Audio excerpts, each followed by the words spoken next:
Asia News. In the jungles of Malaya, a war is brewing. Thousands of Malayan communist guerrillas prepare to take on the might of the British Empire. The first deadly shots are fired one day in June 1948. It's early morning on the Elfill rubber estate. Manager Arthur Walker completes his inspection round and returns to his office. 3 male Chinese rode on bicycles, parked their bicycles next to his office, and they shot him cold-blooded, and he was killed. Malaya is engulfed by violence. An emergency is declared. The emergency in Malaya was a full-scale war. The first 3 years of the emergency, the casualties were great, very great. Every day there was killing left, right and center. Malaya's war lasts 12 long years. It will kill more than 11,000 people, both combatants and ordinary civilians caught in the crossfire. But from this terrible experience will rise a modern nation, Malaysia, a nation that learnt the hard way to fight and live together.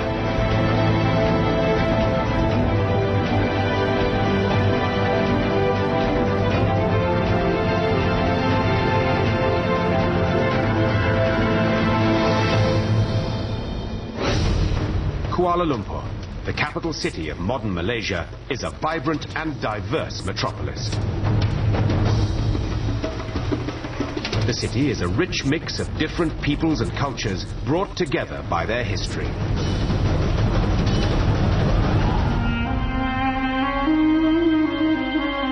More than 100 years ago, British entrepreneurs begin to exploit Malaya's rich natural resources, above all, its tin and rubber. They bring in workers from India and China to toil in the mines and rubber estates. The British transform the human landscape of Malaya, creating an intricate tapestry of different races, the predominant Malays, Chinese, and Indians. Many Chinese workers join communist cells to agitate for better conditions. But despite mounting unrest, the British remain firmly in charge. The flow of Malayan raw materials enriches the empire. Then, in early 1942, the Second World War brings British rule in Asia to an abrupt end. In February, after a lightning campaign, the Japanese drive the British from Malaya and Singapore. It is a humiliating defeat. But a cadre of British officers stay on to fight the Japanese, the renowned Force 136.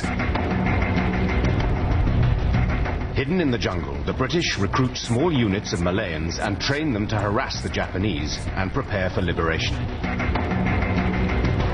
Force 136 also forges close bonds with a much bigger guerrilla army, the 7,000-strong Malayan People's Anti-Japanese Army, the MPAJA, and backs them with arms and equipment to fight the common enemy. This jungle ally is a communist front. The communists during the war were known as the Malayan People's Anti-Japanese Army, MPAJA. They developed very good jungle warfare skills thanks to the wartime collaboration with Force 136, the British counterinsurgency unit. For both sides, the pact is viewed as temporary and expedient. The communists knew there wasn't going to be a long-term marriage, In 1945, Allied armies finally defeat the Japanese, and the British are back. At victory parades, the MPAJA make sure they have a prominent role, posing as conquerors of the Japanese. Marching with them is a charismatic young man regarded by the British as their most trusted guerrilla. His name, Chin Peng. The British gratefully award him the Order of the British Empire. Even though the war is over, the communists do not return all their weapons. They refused to surrender their weapon to the British when the British came back, and they went underground. 有些你在地面上呢挖一个大洞，武器就拆了，就放进去。Chin Peng will soon become a painful thorn in the British side. The British, bankrupted by the war, tighten their grip. They will not give up Malaya's valuable raw materials without a fight. Malaya, in particular, was one of the colonies which earned more in US dollars than any other colony. But the world has changed. The empire is crumbling, and a vibrant Malayan nationalist movement has begun to agitate for independence. But it is the communists who make the most pressing demands. They want the British, their former allies in the Jungle War, to be expelled by force of arms. Chin Peng had always been in favor of a shooting war, overthrowing the colonial power government by force. They wanted to take over from the British and turn our country into a communist country.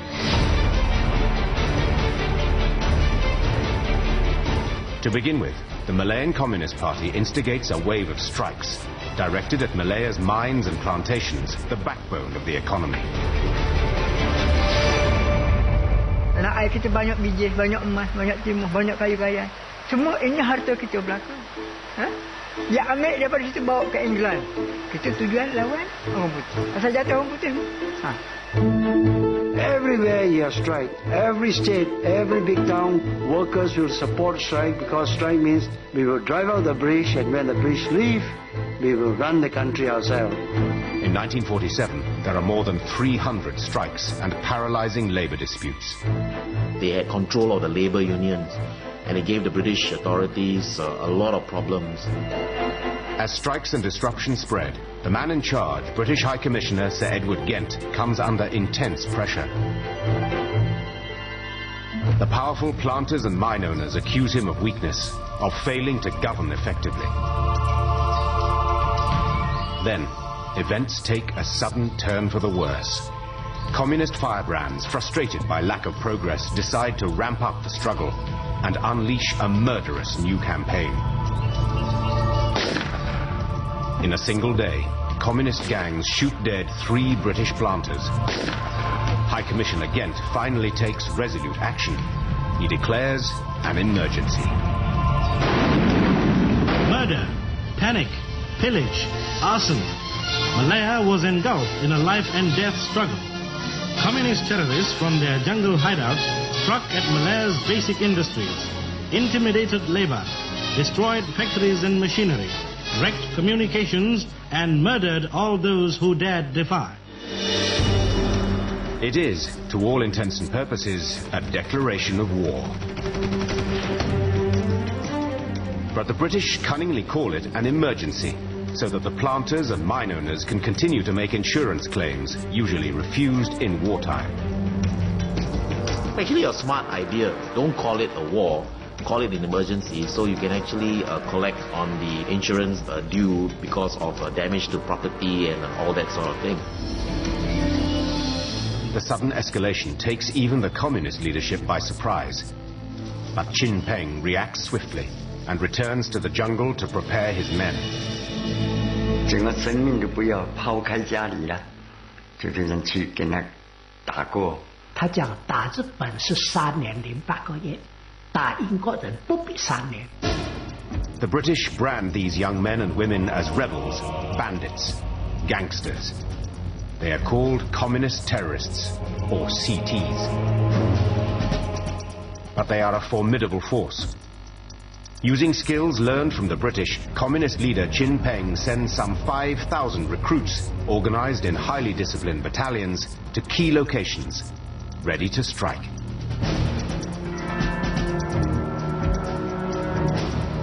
And Chin Peng has a powerful ally, the Malayan jungle. Hot, humid, well-nigh impenetrable, the Malayan jungle runs from the Thai border all the way to Singapore like a green spine. This is classic guerrilla country. From remote jungle strongholds, Chin Peng's men can launch shock attacks anywhere, anytime, and then melt away. The jungle was the terrorists' first home. They knew the jungle inside out because they were involved in fighting the Japanese. They had already prepared themselves. They had food dumps, arms dumps. They were at a greater advantage in the initial stages. In Kuala Lumpur, High Commissioner Gent struggles to control the rapidly deteriorating situation. Hampered by poor intelligence and a ragbag collection of police units and army battalions, he fights back with new draconian emergency regulations. In a tough counter-insurgency situation environment, you need tough laws to enable the government to have some flexibility to act decisively and resolutely. Those who are in possession of arms are liable to be sentenced to death. Emergency regulations empowered the government to search properties, premises without warrant, to detain people without trial, and essentially to impose curfews if necessary. But Gent's regulations have little immediate impact on the number of communist attacks. Soon he is under renewed pressure from angry British planters. The first 5 or 6 months were quite difficult and nasty. On the communist side, it was doing these little ambushes all around the countryside, and people thought they were beginning to win the war. Thoroughly rattled by the state of affairs in Malaya, the Labour government in London recalls Gent, officially for consultations. Unofficially, he's being sacked. As Gent's aircraft approaches London Airport, it collides with another plane and explodes. Gent is killed. Back in Malaya, the communists have the upper hand. The country is plunging into violent chaos. 1948. A war on terror ravages Malaya. High Commissioner Sir Edward Gent has been killed in an air crash. No replacement has yet been made. The security forces are in disarray.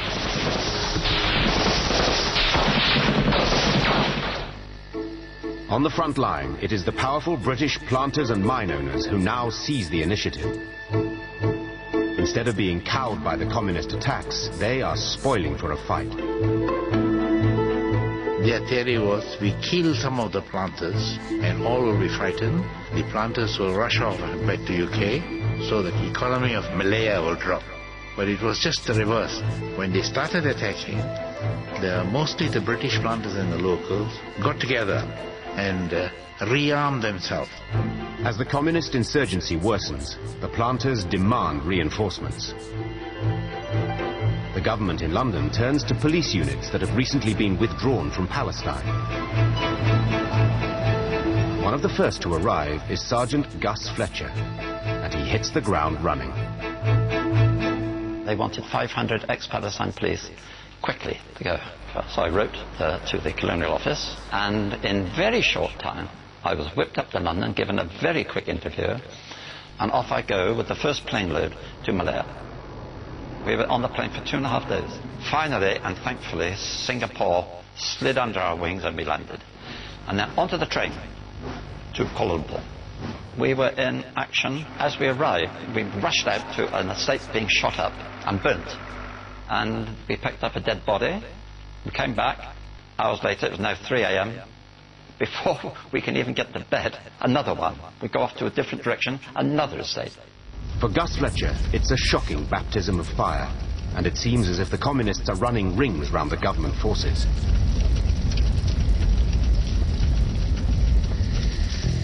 But as reinforcements arrive, the planters begin recruiting a special constabulary to protect their mines and plantations, and it's an immediate success. At least 30,000 volunteers, mainly Malays, sign up. It's down to new arrivals like Gus Fletcher to ready the specials for the fight. I'd trained the special constables to use their guns. And we only had one shotgun for every 2 men. And the ammunition, it was pre-war, 1938, 1936 even. And of course when you fired, you get a click to be a dud. Whatever the state of their ammunition, the special constables must hold the fort at plantations and mines so that the Malayan police units and army regiments can take the fight back to the communists. But even before they confront Chin Peng's fighters, they must face the Malayan jungle, the communists' closest ally. When I first entered the jungle, I was utterly amazed. I was awestruck. Twilight and noisy, insects, monkeys and everything making a noise, thousands of mosquitoes and leeches. The only things I disliked so much in the jungle were the leeches, and the leeches were terrible. They are all over the place, on the ground, on the leaves. You go underneath and they drop onto your neck and crawl down, and you don't feel it at all until they puncture your skin. I've literally had 20, 30 to 40 covering my body, mainly around the ankles and in my private parts as well. We won't go into that though. You go into a frenzy. The communist fighters, known as CTs, know well that their opponents will be at a chronic disadvantage. Mana dalam hutan dunia kita bukan? Dia masuk itu, dia macam kata orang itu, busa masuk dalam kampung. Dengar? Dia tak tahu puluh kiri, dengar? Dia gantung kepada itu kompas. Nak hala ke mana? Bukit mana? Sungai mana? Itulah hal lain dia tak kerti dah. You've got to try to navigate through this, which is no landmark for you to see because you're enclosed by the jungle. And all the time you were sweating, falling over, ripping your uniform, and you come to big wide rivers. Sometimes they're not on the map. The maps are inaccurate. And consequently you end up lost. For young British National Service recruits, this first exposure to jungle warfare is often traumatizing. In the jungle country, life was very harsh. And I was leading a platoon, National Service people who were shanghaied from the schools at 18 years old. They really suffered because they were not trained in the tropics. And suddenly they're thrown into the jungle. And at night you can hear the boys crying, you know. But the war on terror is not only fought in the jungles. For there is another communist army that stalks Malayan villages and towns. This secret army makes a vital contribution to the terrorist war machine. Chin Peng's fighters need supplies, food and information, and it all has to come from outside the jungle. So they depend on a network of hidden supporters known as the Masses Organization, or Min Yun.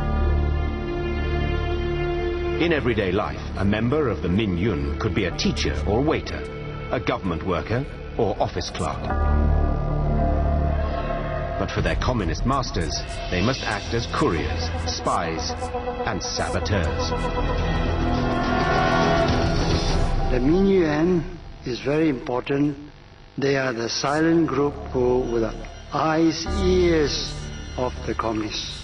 They give information of any of the government rules, police raids and so on. They were the very powerful army, people's army. They have another task too. Every month, Chin Peng must pay every one of his soldiers. So the Min Yun supporters must extort as much cash as they can from villagers and estate workers. If anyone is unwilling or unable to pay these subscriptions, the communists call in the hard men from the jungle. Chin Peng assumed that just because they didn't want to support the communists, they were immediately traitors. 哪里会敢去惹他？凶巴巴的，什么你都要顺的，不听都不可以。佢上門問你攞女，你唔俾點樣？佢咪捉你殺頭啦！ K.L. Chai remembers his friend, a schoolteacher, who refused to cooperate and suffered a gruesome punishment. They called him out of the classroom, broad daylight, and they murdered him right in front of all those who came to see that. They disemboweled him. Oh dear. That was another sad episode of the communists. the insurgency has become a war of terror. Terrorism is a form of political communication. The real intended recipient of the act of terror is not the victim. The victim is secondary. It's unfortunate victim, but it's secondary. The real audience is all of us watching. Because the terrorists, regardless of his ideological stripe, whether it's today's kind of new religiously motivated terrorists or the communist terrorists of the past, the aim is always to send a powerful message, a message of fear, of intimidation, that if you do not cooperate with us, this is what will happen to you.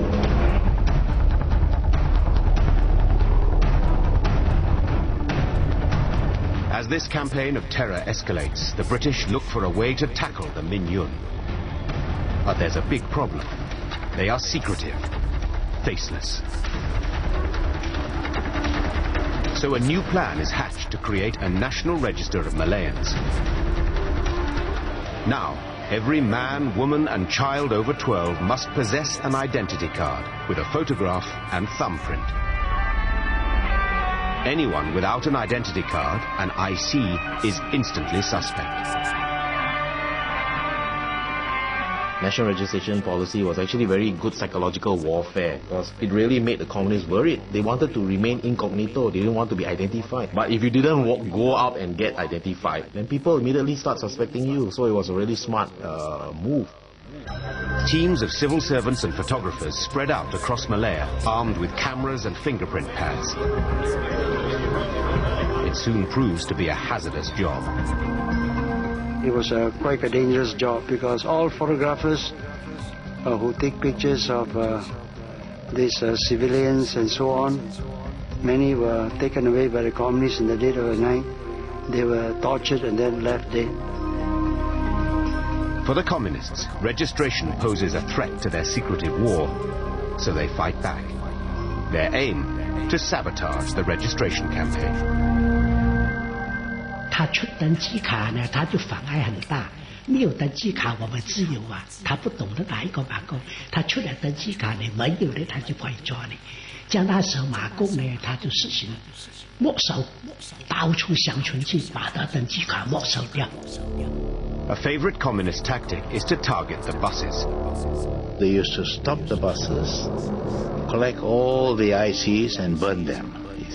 And then they see those who are suspected government helpers, they'll get them out of the bus and take them into the jungle and murder them.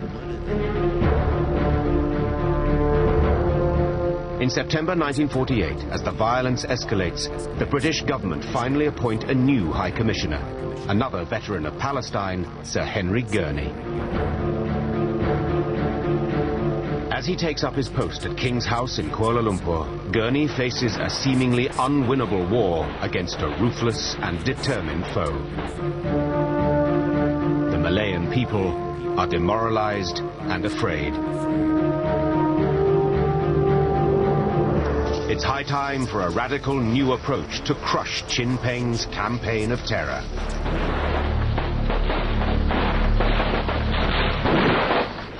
Malaya, October 1948.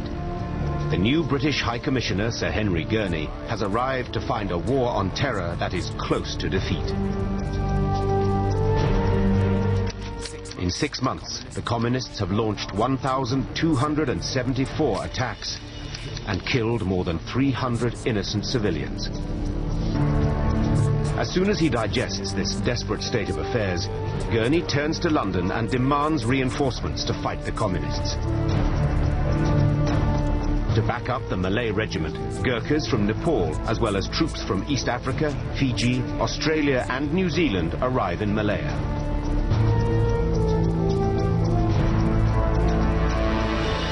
Gurney soon spots another so far unexploited human resource, the local Chinese. Many are hostile to communism and horrified by Chin Peng's brutal tactics. To get the Chinese on board, Gurney turns for help to the respected Tan Cheng Lock, the president of the Malayan Chinese Association, which is anti-communist. It is incumbent upon us, the Chinese community, to rally round the government and give our energetic support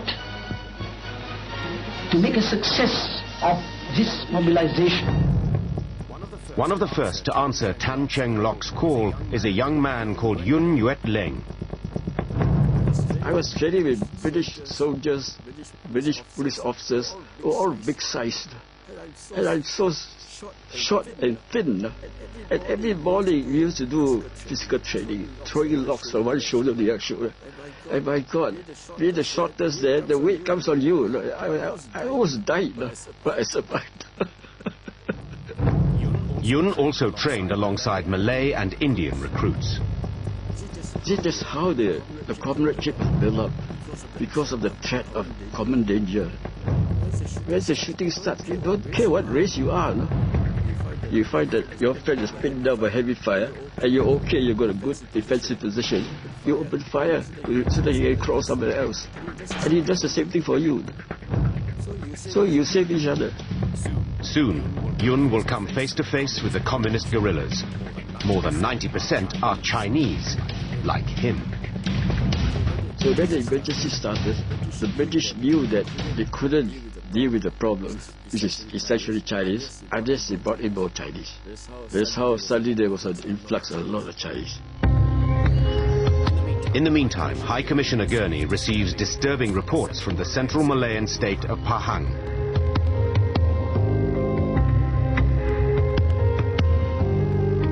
A new communist unit known as the 10th Regiment, consisting mainly of Malays, is terrorizing the kampongs of Pahang. No one is safe, not even children. Hamidin Abdullah remembers these frightening times well, and what happened when his friend revealed the whereabouts of a Malay communist sympathizer. He was about 12 plus. He was showing the house or the whereabouts of someone who was communist sympathizer, you know. But just for that, they blasted his head off. The shooting of a 12-year-old is only the beginning. Soon afterwards, Hamidin's father is kidnapped. For 6 months after his disappearance, my father's grave was found. That's how cheap life was to some people. Kita tak kira. Asalkan hanya buruan penjajah, kita hentam. Sekejap menyungkuh dia kena bedih. The 10th Regiment is not only ruthless, it is a threat to Malay loyalty. For its commander is not Chinese, but a Malay communist called Abdullah CD. Chin Peng has tasked him to recruit fellow Malays to his cause. Jadi kita nak membesarkan pasukan kita. Membesarkan nak keramai ke anggota, nak banyak senjata. If Malays start joining the insurgency, the possible consequences are terrifying. So the British must somehow stop the communist virus spreading. A solution is at hand. During the war, the British anti-Japanese Force 136 recruited a dynamic Malay fighter called Yeop Mahidin. He proved himself a formidable jungle warrior. Now, the British dispatch Mahidin to central Pahang to eliminate the threat of the 10th Regiment. British hantar Yeop Mahidin memimpin satu regimen di Tengah Luar untuk mengalahkan Komunis Melayu.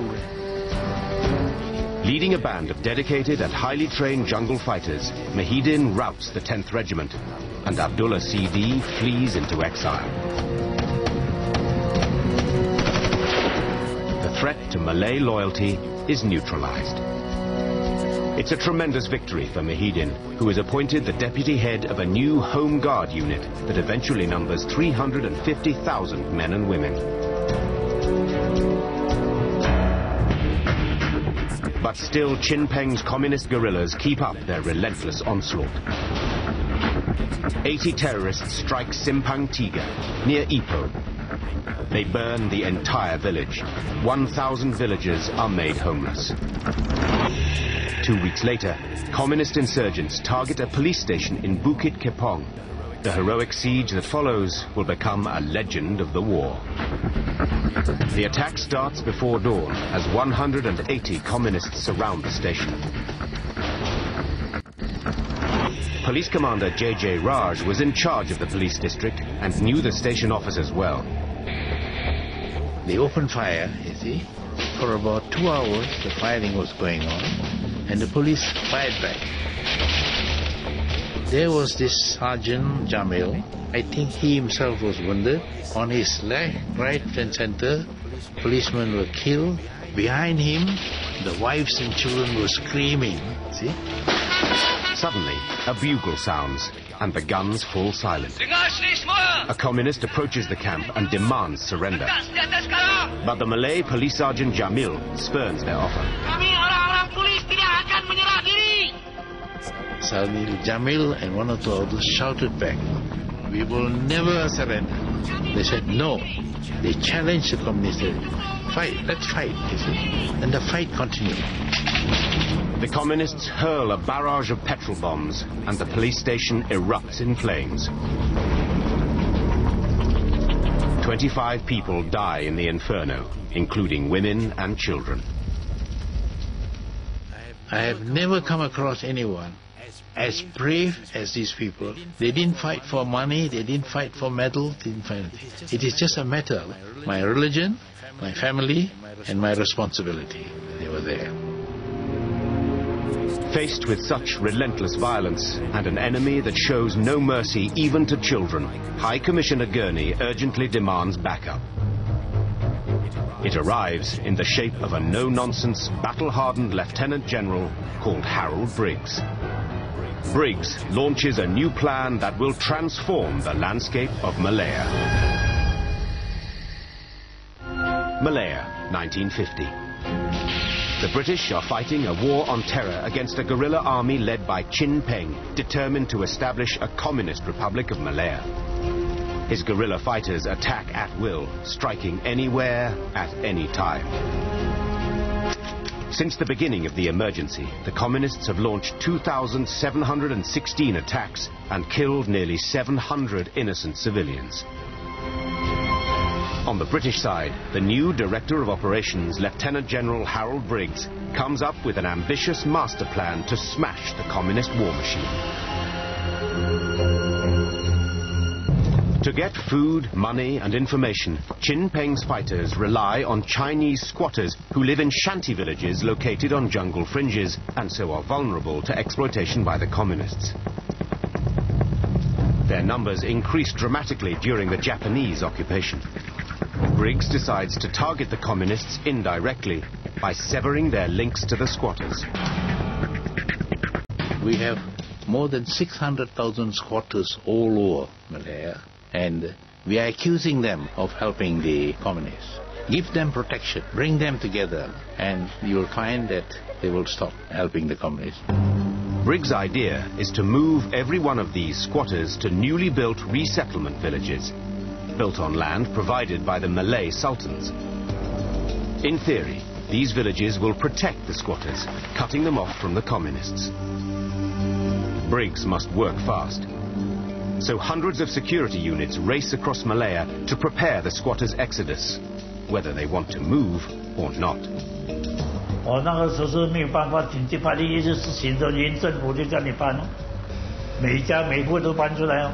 We had these military lorries, 3-ton lorries all there, ready to help them. We had British soldiers from the Commonwealth, our policemen all helping. They bring in their ducks, they bring in their dogs, they bring in their pigs, everything. The communists, realizing that their supply lines are under threat, try to persuade the squatters to stay put. The communist terrorists started their all-out propaganda, and the squatters believed them. They said, now look, in Germany and all, millions were sent to the concentration camp, were killed. You now, the government is taking you all to concentration camps, all of you will be killed. So as a result of that, quite a lot of people resisted, so they had to be forcibly brought out onto the lorries and taken there. Despite these teething problems, people are soon on the move all over Malaya. They travel by road, by boat, and train.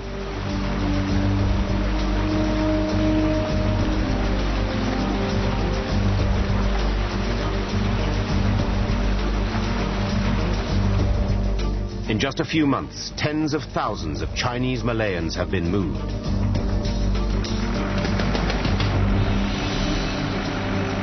When the settlers arrive at their allotted resettlement areas, they come face to face with the harsh realities of the Briggs Plan. First, they must build their own homes. Worse, the new resettlement villages are gated communities. The squatters are effectively prisoners. They can only leave and re-enter at regulated times, and there's a strictly enforced curfew from dusk to dawn. 它有个闸门呐，然后专门有军队在这边守罗。早上6点钟才开那个闸门，下午3点你们要通通回来这里这个范围内，不能够出外的，就关在家里面的，一直到明天早上6点。就这样子，你说你可以想象当时的整个情况是多么惨。Night was a time of menace and danger. Anyone caught outside the village perimeter could and did become targets. It was a moonlit night. I saw a shadow. It is outside the settlement area and it is a curfew. Nobody should be there. Cold sweat coming. Because it's not easy to shoot a man. But then I go to shoot. I pressed the trigger and then after that all my men shot. In the camps, everyday life is dominated by rules. Access to food is rigorously controlled to stop it falling into the hands of the communists. 男人、成人一个星期，好像我所记得，我印象中是4斤米，糖盐油米啊，统统有限制的。But it soon becomes apparent that the Briggs Plan has a flaw. Settlers are provided with land to make some sort of a living, but as soon as they are outside the camps, they fall prey to the communists again, lurking in the jungle. The communists wait for them in the jungles. And when you're tapping rubber, they come there and say, hey, where's the rice you promised? Where are the medicines? Where are the bandages? And various other things. So if these people don't give anything, they are told that if you next come and you don't bring, you'll be killed. 不参与不可以的，那人是被逼的，两头难啊！你不接济他们，你不可以。如果接济给政府一知道你就惨了，要抓你。But the communists persist, forcing many settlers to find ways of smuggling food out of the closely guarded camps. They had ingenious ways of hiding this rice. They put it inside a bicycle pump, you see, and then their latex pail. They had false bottoms. They put rice there, everything, medicines. 民军他就是挑那个大便哦，大便下面那个土很大了，上面是粪便的，下面是藏东西，这样拿出去。If you see women, most of them suddenly all became pregnant. Search properly. Those have big bras also search properly. It will inevitably take time to break the bond between villager and communist. And no one can be completely certain that the Briggs Plan will work. For many, the end of 1951 will be remembered as the lowest point in the war. Few could imagine the situation getting worse. But at the beginning of October, fate deals the British a bitter and unexpected blow.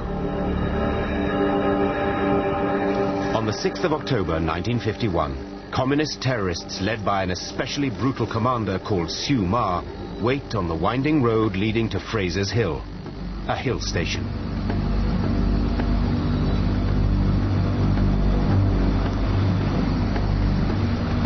At 1 p.m., a police convoy appears, followed by a black Rolls-Royce flying a Union Jack. Siu Ma opens fire, wounding several police officers and puncturing the tires of the Rolls, which skews to a halt. A British gentleman emerges from the back. He is shot in the head.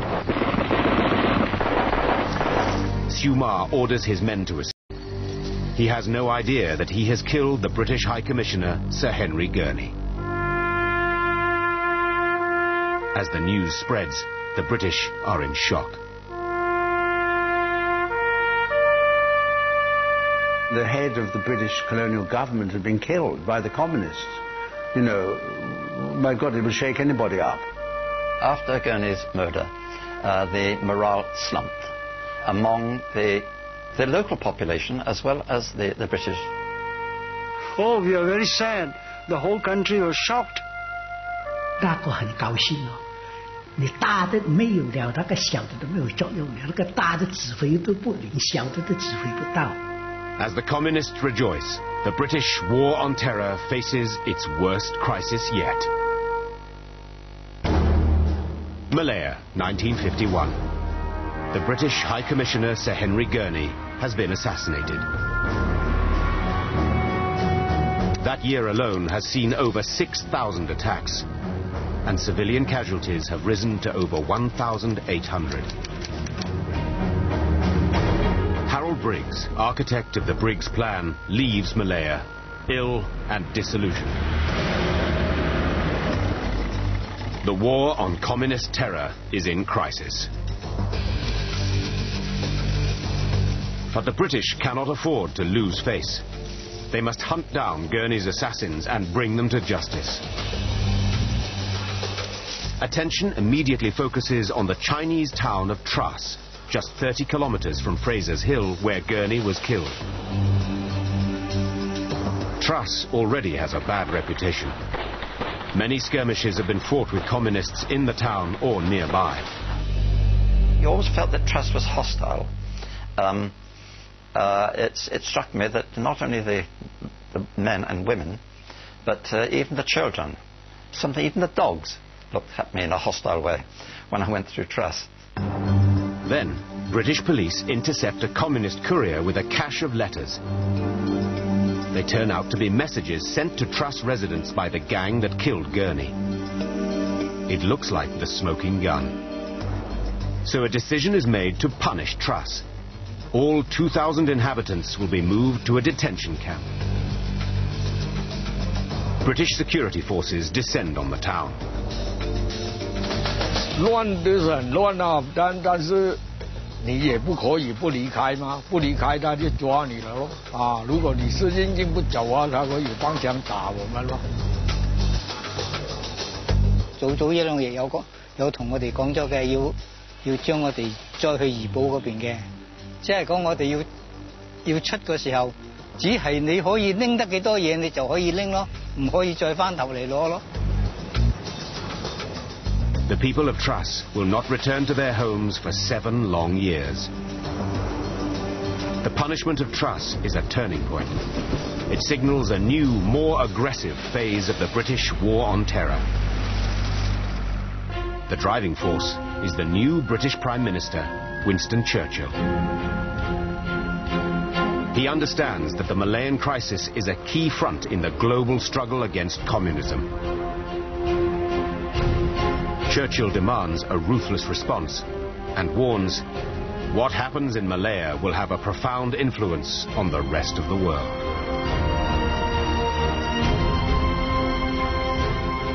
A replacement must be found for Gurney, and the new High Commissioner must possess the talent and resolution to smash the communist threat once and for all.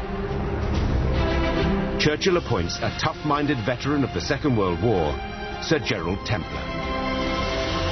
He thought that I was the right person for the job. Anyway, he'd take a chance on me. And that he wanted me to sort the business as quick as possible.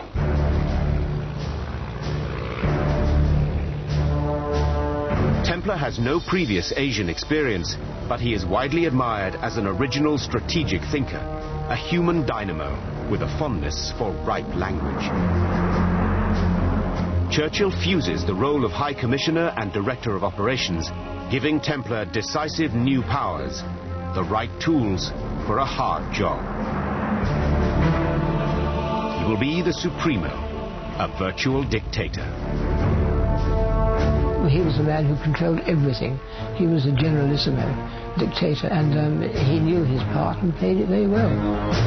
Templer knows that force will not be enough to beat the communist. He must win Malayan hearts and minds a phrase made famous during the emergency. In Malaya, General Templer ensured there was this top-down strategic coordination. Everyone had to sing from the same song sheet. The song sheet title was "Government is Your Friend." Templer's skills as a political soldier will prove vital, for he has been given another brief: to prepare Malaya for self-governance. Britain was prepared to give Malaya self-government within a few years' time. So Templer's role was to create the conditions for self-government, setting into foundation a structure that would eventually lead to the formation of strong Malayan political parties. But first, Chin Peng's communists must be defeated, and Templer's mettle is tested just weeks after his arrival. On the 24th of March 1952, a British repair party arrives at Tanjung Malim to mend a water pipeline sabotaged by communist terrorists. The repair party is accompanied by 15 policemen. No one expects any trouble. But a trap has been set, as a policeman recalls. Air tak diterima semua. Kata rampai terpecah ke mana. Terpaksalah pergi pula nak tengok rantai mana yang pecah baik tu. Lepas separuh jalan, bom ditanam ke kanan. Panjang tanam bom tu. Bila orang tu masuk dalam perangkap tu baru ditembak. Bila tembakan macam mana nak melawan. Melumpat ke sini, melumpat ni bom. Habis power ni kalau tengok tak boleh cakap lah. 有很多保安队伍被打死了，尸体运出来放在回教堂。 The communist ambush kills 14 men and wounds 8. Only one man escapes. Templer decides to show what he is made of. He will crack down hard. He arrives in Tanjung Malim and orders 350 Malay Chinese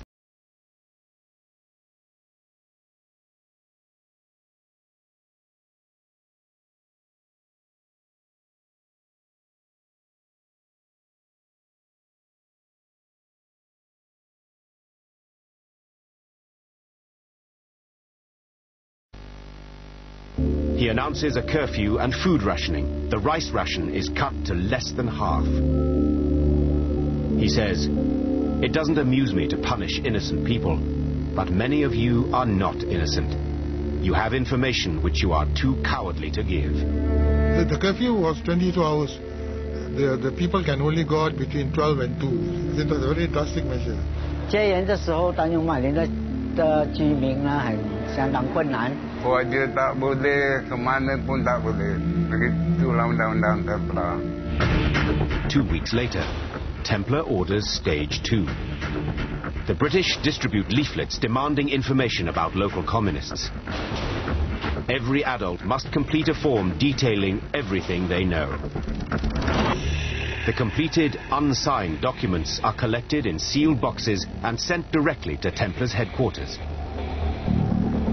For the new High Commissioner, the results are most gratifying. A rich trove of information spills from the open boxes.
Chinese and Indians do not possess the basic right of citizenship, even those fighting on the front line of the war, like Yuen Ling. I was born here, but I never had citizenship here. And if the British went, I don't know where I would go, frankly. In September 1952, the Malay Sultans agreed to extend citizenship to Chinese and Indian residents. For Yuen and other Chinese Malayans, Templer's gift of citizenship meant everything.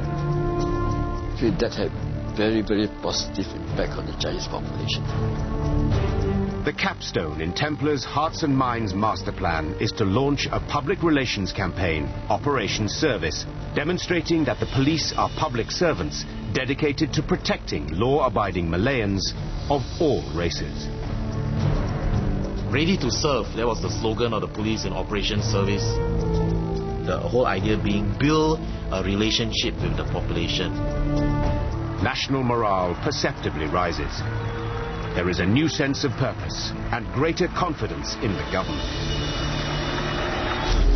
But the campaign against Chin Peng's jungle army has not been won. Templer realizes that the war on terror is handicapped by one factor above all: poor intelligence.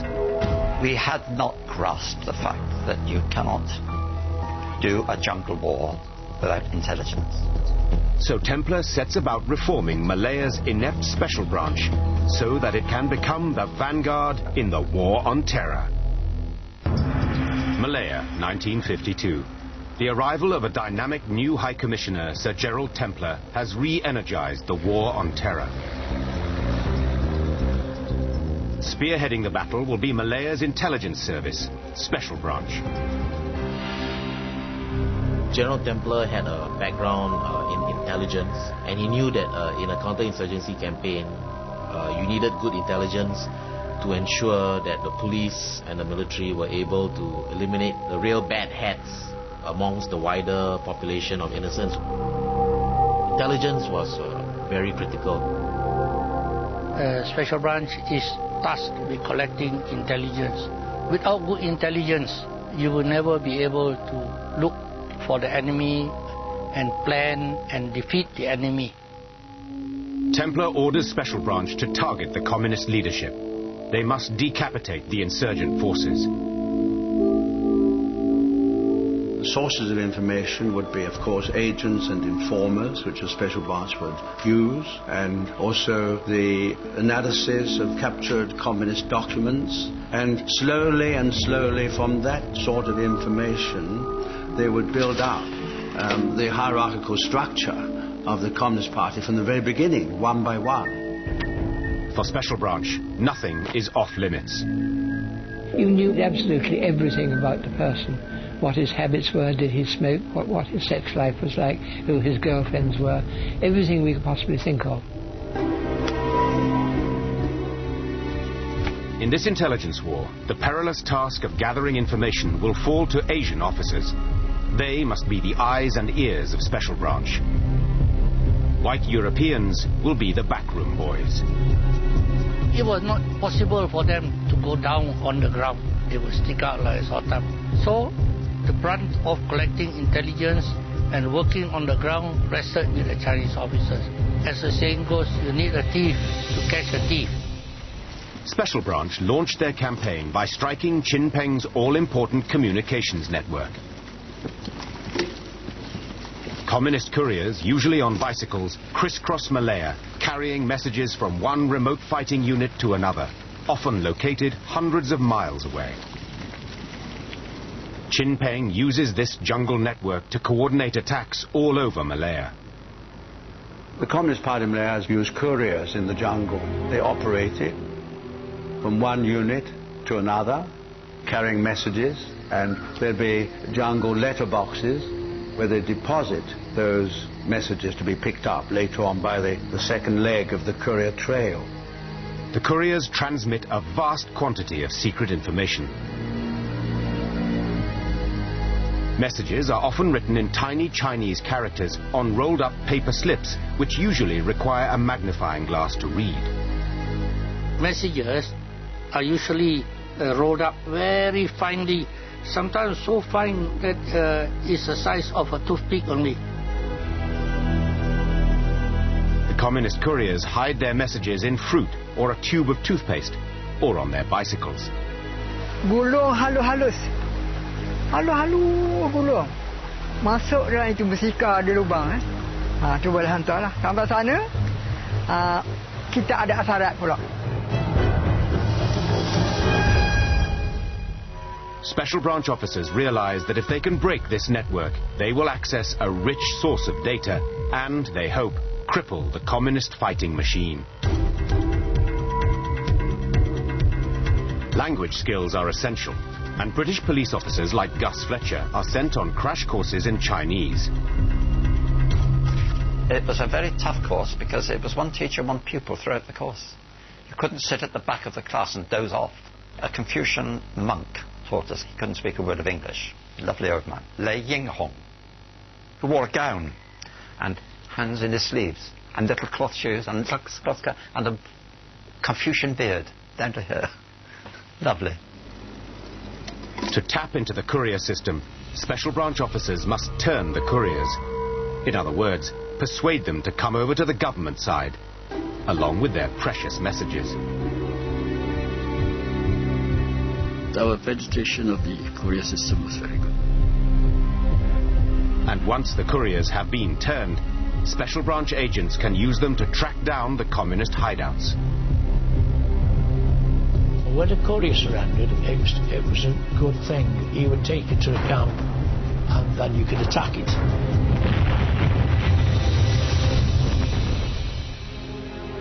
Special Branch's success in breaching the communist courier system was all down to basic human greed. You surrender, especially when you come out with your arms, you get a reward for surrendering and an additional reward for bringing out the arms, depending on which arms. In the early 1950s, the Korean War pushes up the price of tin and rubber, making the Malayan government richer. And because the reward system is proving so effective, High Commissioner Templer can triple the money on offer. Top prize, Communist leader Chin Peng. Templer sets his price at $250,000.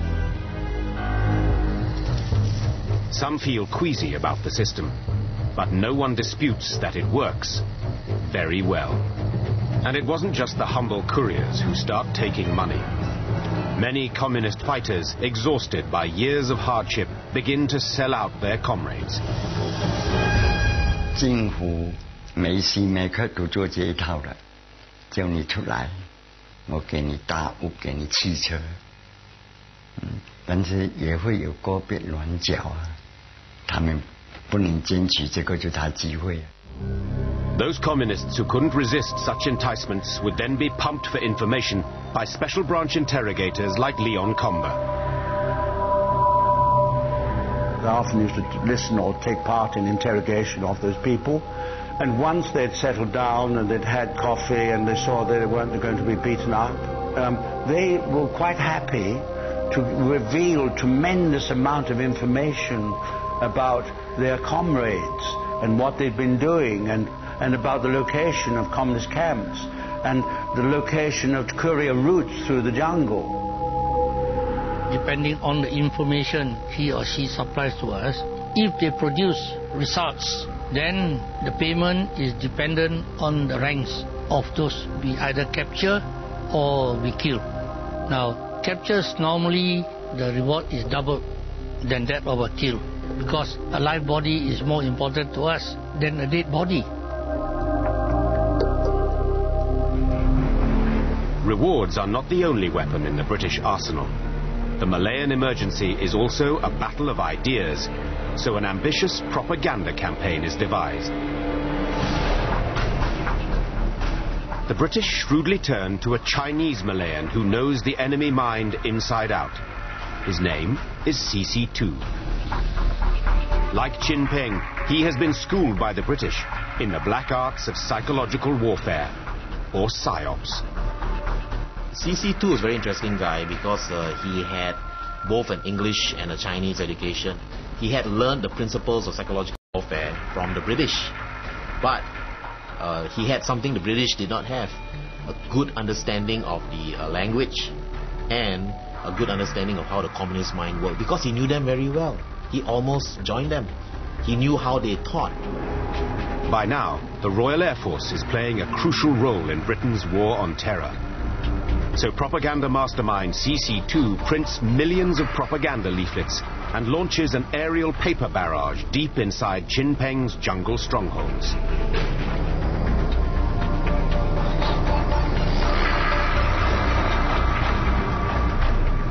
Whenever a communist leader is persuaded to give himself up, the aircraft return, equipped with loudspeakers to spread the news.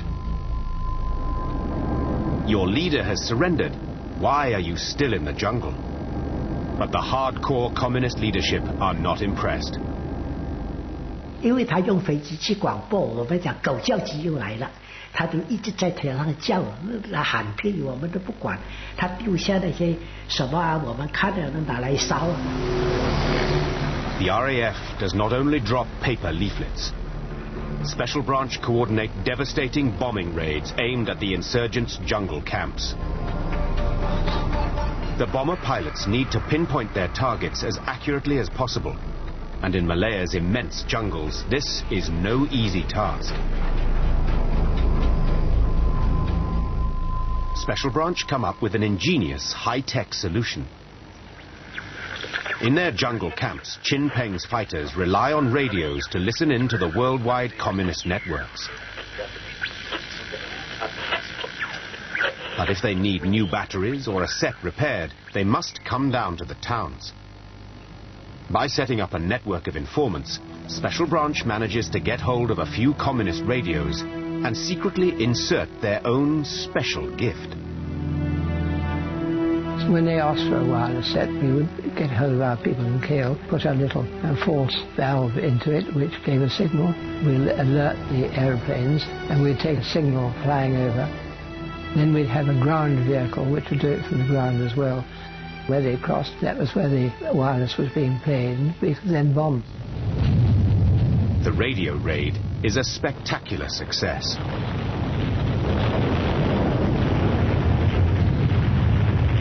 When I went in afterwards, one man escaped. I found him sitting by the river, completely demoralized, said, always bombs, bombs, noise, and he had a terrible time. As Special Branch steadily builds up its intelligence networks, their operations begin to chip away at the communist leadership, sometimes with macabre results. On one memorable occasion, 3 communists flag down a train and demand to be taken to the nearest police station. Tim Hatton is alerted and rushes to meet the party. He is in for a nasty surprise. And so we drove out to a little shed I knew in the middle of nowhere, which I used as a safe house. Then the leader of the party produced his pack, a big green pack, dumped it on the table, and I said, what's that? He said, it's a captain. I said, it's a captain? And I looked more closely at it, and I could see black strings of hair coming round all over it, and bits of blood on the side. And I said, it's a human head. The bodyguard to the captain lifted up by its hair, and there was our cook, Central Committee member of the Communist Party, grinning at me. His eyes were open. Looking straight at him is a prize catch. Our cook was one of the communists' top 5. His bodyguards had spotted a leaflet offering a massive reward for their boss, dead or alive. It was a temptation impossible to resist. Our cook's betrayers deliver another prize, a document setting out Chin Peng's 5-year plan. It tells a dramatic story, proving that Templer's efforts are beginning to pay off. Harassed by RAF bombers, army assault, and undermined by a succession of betrayals, Chin Peng has made a decision to flee. The architect of the insurgency is on the run. But he has not given up. He plans to set up a new base in southern Thailand from where he will direct the campaign. And deep inside the Malayan jungles, the communists have set up new attack units, recruited from indigenous tribal people. They must be Templer's next target.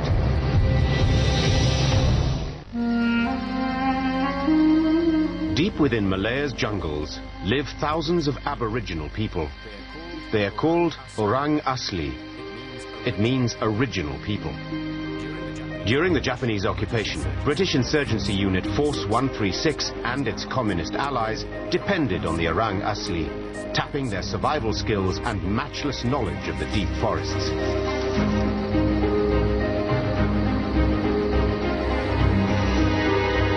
Now, in 1952, a flood of intelligence reports reveals that the communists have reconnected with the Orang Asli.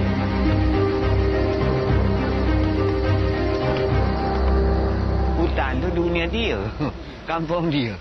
Dia ke mana dia pun boleh pergi. Bantuan asal yang sebenarnya kepada usaha revolusi kita sangat besar juga. As government forces tightened their stranglehold on the communist supply lines, the Orang Asli plugged the gap. Makan gantung pada orang asli. Akak ubi. It is vital to neutralize this new threat. To begin with, the British try to resettle the Orang Asli, but this tactic fails disastrously. So the new High Commissioner, Sir Gerald Templer, decides to take the war to the deep jungle and builds forts that he hopes will protect the Aborigines from the communists. Orders are put out to the police to get to know the population better, win over the hostile Aborigines who at the time held the key to the emergency. Roy Follows, a British police officer, is assigned to command one of the new jungle outposts, Fort Brooke, built in a remote part of the Cameron Highlands. To get there is a long and difficult journey. You had to walk to these forts or go by raft or what have you. Helicopters were only few and far between then. I walked from the Cameron Islands over the mountains at the time that the area had not mapped or explored.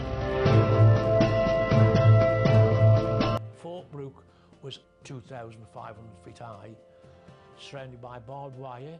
All the huts made of bamboo, just bare floor. Water came from the river, no electric, and it was being so isolated, all the food had to be dropped in once a week by airdrop.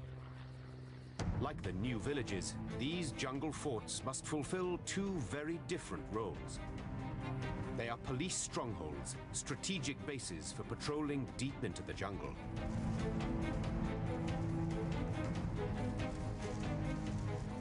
But at the same time, they must be community centers to win over Orang Asli hearts and minds. The forts bring to these isolated communities modern medicine and education for the first time. First, the children were very frightened of me, but you could understand them being frightened because the communists had drilled into them over the years that if the Orang Putih sees you, he'll eat you. He'll have you for dinner. So I had to break down this barrier first, but after a while they realised I was okay. So I was asked to build a school for the local Aborigines, and a couple of the policemen used to teach the Aborigines simple words because they could not speak Malay or had only a smattering of Malay.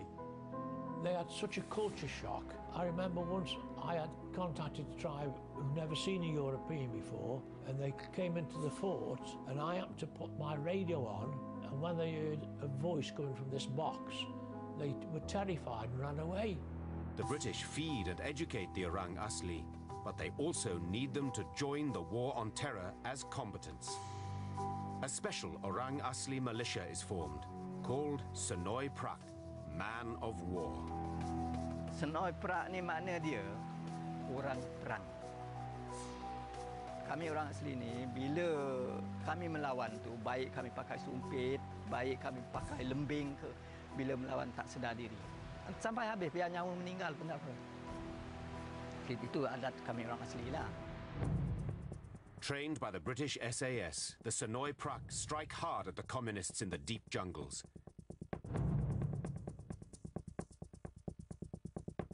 and by 1956, the new forts have broken Orang Asli bonds with the communists.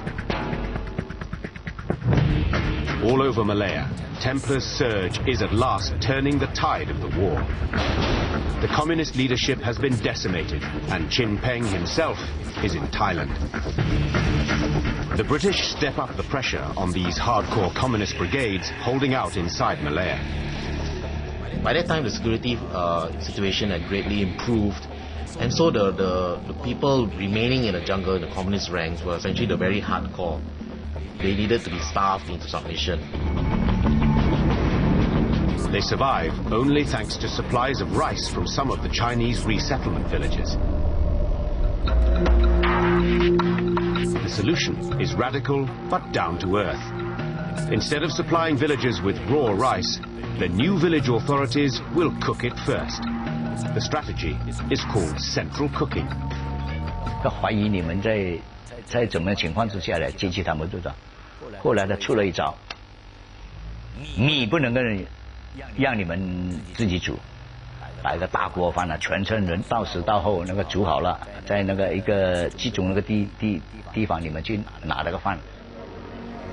Central cooking has a deadly effect. The flow of rice from village to jungle dries up. Isolated in the jungle, many communist fighters begin to starve. 我们夫妻也是很辛苦啊，没有2次饿肚子，牺牲得很大，饿死啊。Dalam pertempuran, agaknya banyak juga kawan kita korban. Tapi itu patut. Ini pengorbanan di dalam kebuluran. Nah, itu dasar. Sampai ke tak boleh berjalan, tak boleh bergerak.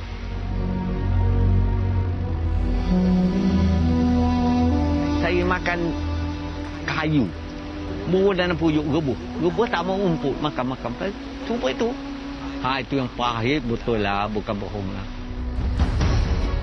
Hunger forces the desperate communist leaders to cut down the size of their units to cope with rapidly dwindling supplies.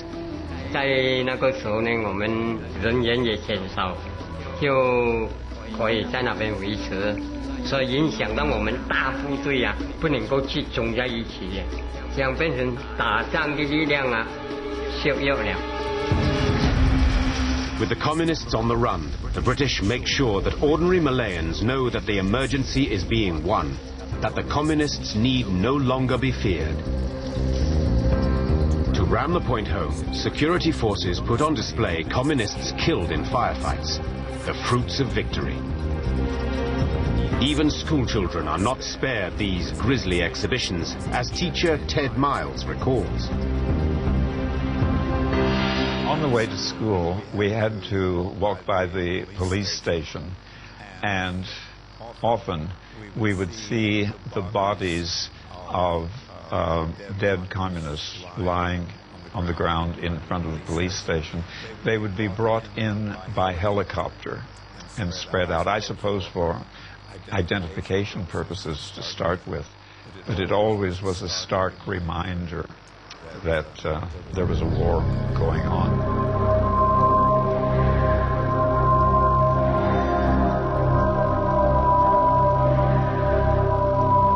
We try to identify them. So we place it at the foot of the police station, and then the public will come and hello. We have our men mixing with them. You will see whether tears come out or not. Then we would follow and do proper investigation to find out.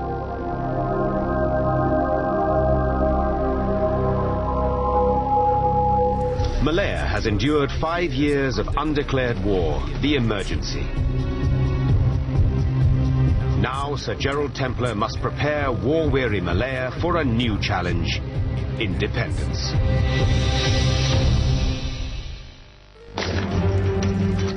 Malaya, 1953. Government forces have begun to win the war on terror against Peng's communist insurgents.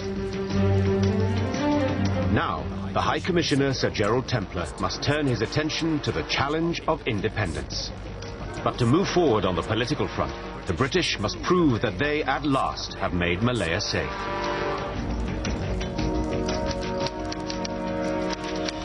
In 1953, communist attacks have fallen from more than 6,000 in 1951 to just over 1,000. Civilian casualties have dropped dramatically from 1,024 to 143. Reassured by these impressive results, Templer announces the creation of so-called white areas, starting in a district in Malacca where British troops have successfully cleared communist insurgents. In these white areas, ordinary Malayans are liberated from food restrictions and curfews. It is a calculated risk, but one that Templer believes is well worth taking. The districts neighboring the white area will see what's happening and say, hey, we want that too. So let's cooperate with government. So we also get all these lousy emergency regulations removed so we can enjoy ourselves as well. So it was a very important psychological warfare initiative. 每个员工觉得很放心，很好哦。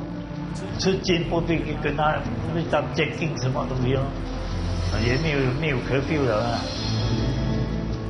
The white area strategy makes it easier to imagine a future Malaya, free at last. On the 31st of May 1954, Templer flies home. The war has not yet been won, but the man now called the Tiger of Malaya has at least persuaded all Malayans to fight together against a common foe. General Templer came in. He was the right man at the right time for the right job. If it had been a lesser man, I don't think he would have been able to break the backbone of the communist terrorists. In many parts of Malaya, the national mood has lifted. Casualties are falling, and the number of areas officially declared white continue to rise. The stage is at last set for independence. It is time to turn from bullet to ballot. Attention now focuses on a legendary Malayan, the father of independence, Tunku Abdul Rahman. Tunku is a veteran nationalist who chooses a democratic, non-violent route to win freedom. Now he is the leader of the New Alliance Party, a coalition of the Malay, Chinese and Indian parties. On the 31st of July 1955, Malayans go to the polls in a federal election. The most significant feature of this national event was a merger of the three major parties representing the main races of Malaya into a political alliance to contest the election. Turnout is an astonishing 85%. Tunku's Alliance Party sweeps the board, winning 51 out of 52 seats. Tunku himself becomes Malaya's first chief minister. But Malaya is still at war. The emergency has not ended. Now the burden of wrapping up once and for all falls on the shoulders of the new chief minister. Tunku takes immediate action. He offers an amnesty to the communist insurgents.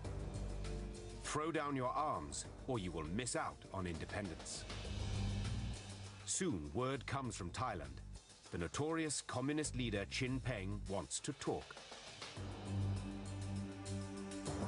Tunku agrees to meet him at Baling, a small town just south of the Thai border.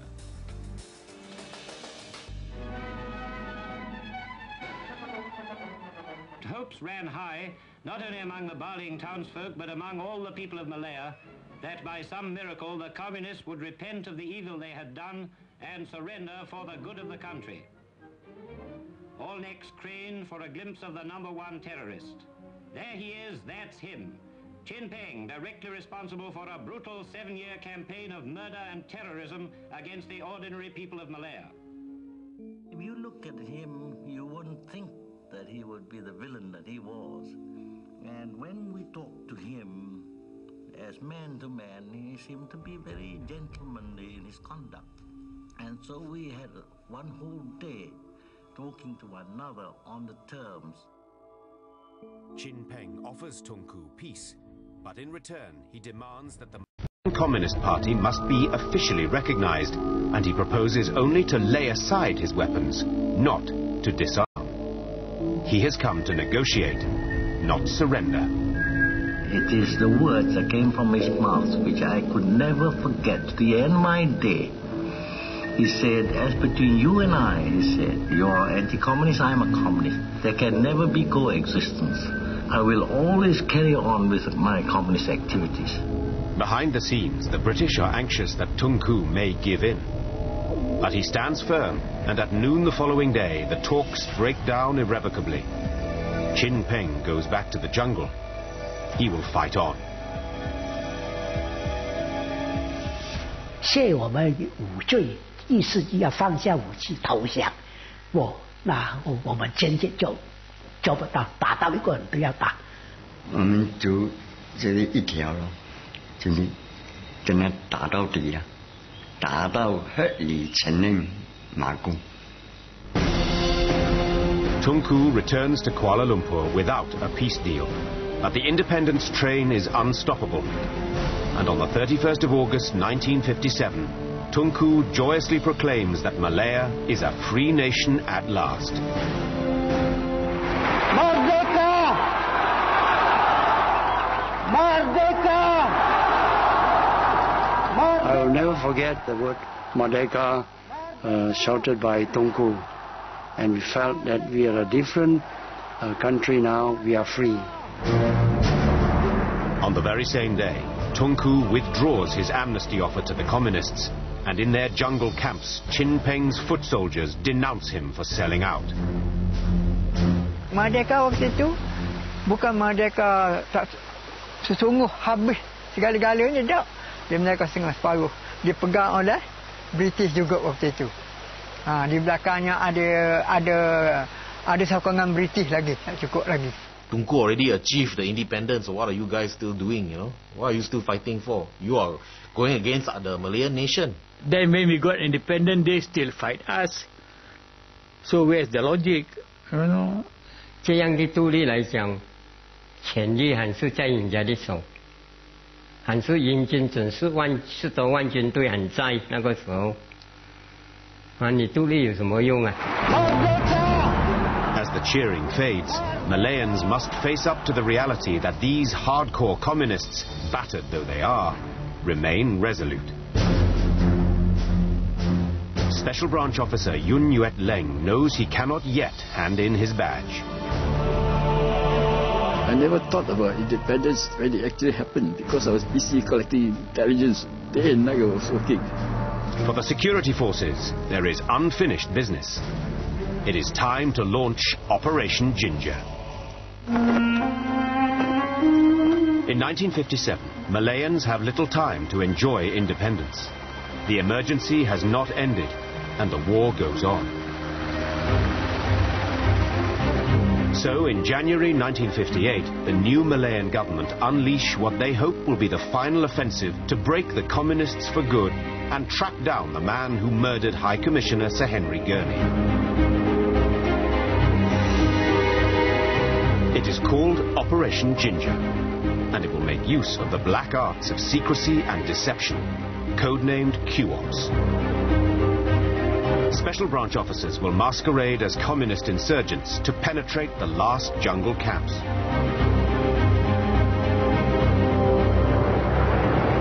Q-Ops actually were more successful and planned in greater scale towards the later years of the emergency. We knew so much about communist organization. Almost everything about the leaders, the way he lived, his friends, the way he walks, the way he talks, that we could impersonate. There was a lot of risk, no doubt, but they were all calculated risks.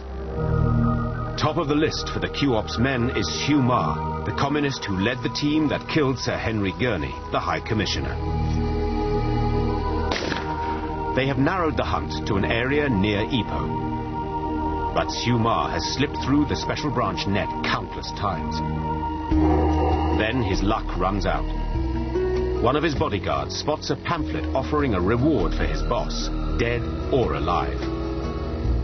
One of the bodyguards came down the hill on the pretext of getting supplies for the three of them. So he came to Special Branch in Ipoh. 2 bodyguards had planned to kill him for a long time, but they were not sure what would be their fate if they killed him. Disguised as a rubber tapper, Leong grabs a bicycle and heads into the jungle with the bodyguard. A second bodyguard is waiting in the camp with Siu Ma. At the foot of the hill, I rang the bell, and then the guy on top shot him.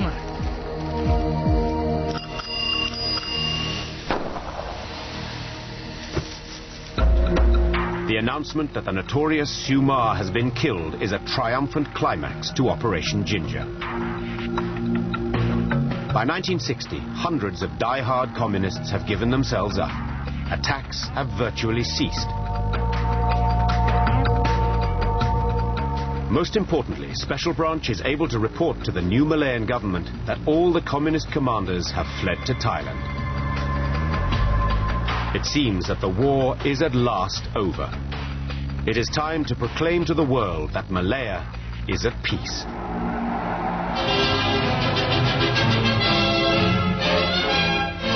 Victory Day dawns bright and clear.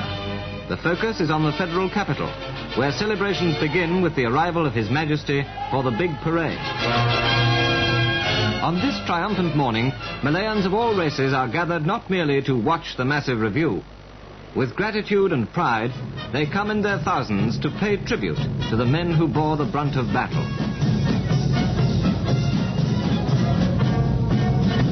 The price of winning Malaya's war on terror was a high one, and it was paid in blood. By the end of the 12-year-long undeclared war, at least 11,000 people had been killed. Jubilation was inevitably mixed with regret. You cannot erase this overnight, you see. So many of all these incidents are deep down in my mind. And for me to be happily saying, oh, it's all over, let's forget, and forgive and forget, no. Forgive also no, forget also no. People should look back, what the sacrifice had been done by security forces, by the overseas soldiers, armies, the Gurkhas. There are hundreds of security forces who have been killed, hundreds of civilians have been killed. I never will forgive, because I saw a lot of death.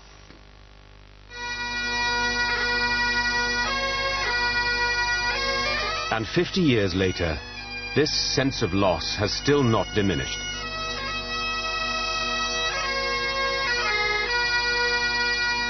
Every year, veterans from all races, from all over the world, gather at God's Little Acre to commemorate those who gave their lives to win the war on terror.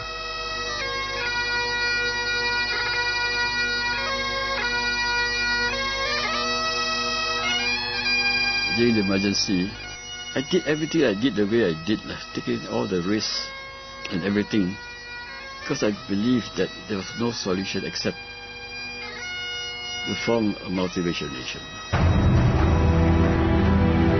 The communist rebels failed to stop Malaya developing into a vibrant and wealthy independent nation, one of the tiger economies of Asia.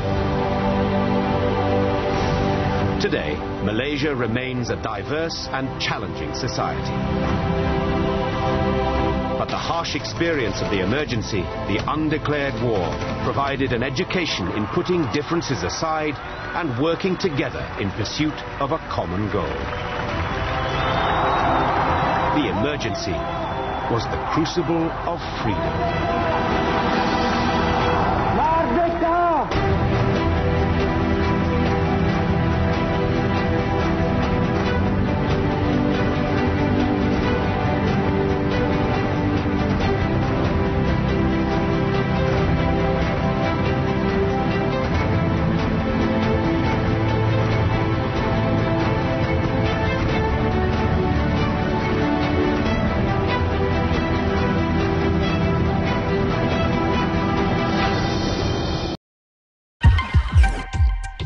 Malaysia News.